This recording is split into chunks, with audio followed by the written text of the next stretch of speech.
I'm Tiffany. I'm Madeline. And I'm Nathan. And today we are going to talk about gravity and its relation to our planet. Have you ever wondered why we don't float on Earth like we would on the moon? Probably not, but we're going to tell you anyways. It's this funny thing we like to call gravity. A long time ago in a galaxy far, far away. Just kidding. A school guy named Isaac Newton discovered the gravitational constant that will be featured later. Today, we're going to be focusing on the equation for gravitational acceleration. The gravity of the planet is equal to g, the gravitational constant, times the mass of the planet over the planet's radius squared, which is a mouthful, I know, but we'll come back to it later. Before that, we want to give you a flashback to your childhood to give a little bit more insight onto this topic. Hit the clip. Come along, class! Hey! I feel like I weigh the same here as I do on Earth. That's because Venus is about the same size as Earth and has about the same gravity. Come on, Arnold. Now you're probably wondering, so what? Well, I'm afraid to say that Miss Frizzle didn't tell you the whole truth. The truth is that the gravitational acceleration of a planet is actually caused by the mass and the size of the planet, not just the size as stated in the video. We can prove this using the equation for gravitational acceleration. Little g equals big G times m over r squared, where little g is the gravitational acceleration of our planet and big G is the universal gravitational constant. To give an example of this, we will solve for the gravitational acceleration of Earth. If we take big G, 6.67 times 10 to the negative 11th newtons, times the mass of Earth, 5.9724 times 10 to the 24th kilograms, over the radius, 6,378,000 meters squared, which comes out to approximately 9.8 meters per second squared.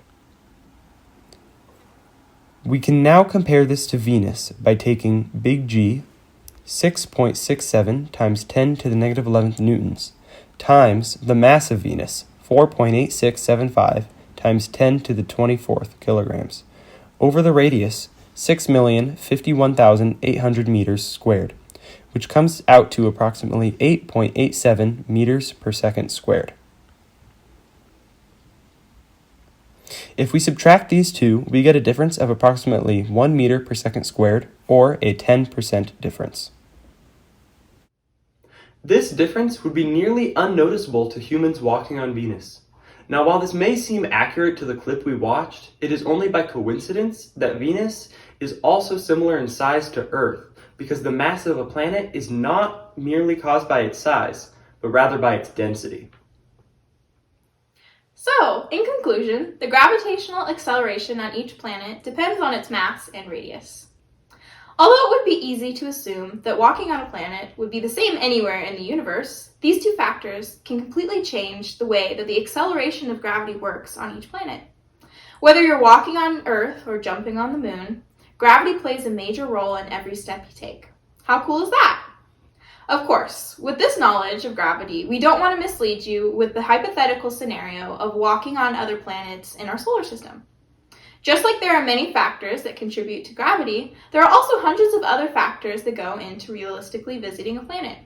For example, on Venus, the average temperature is 464 degrees Celsius.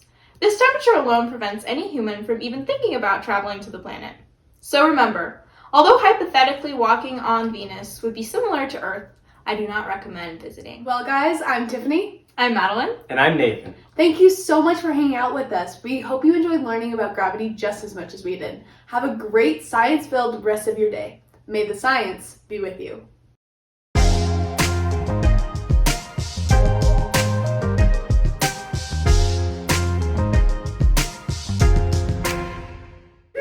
Go team! Okay.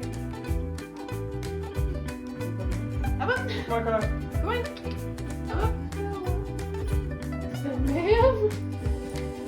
Like we would on the news.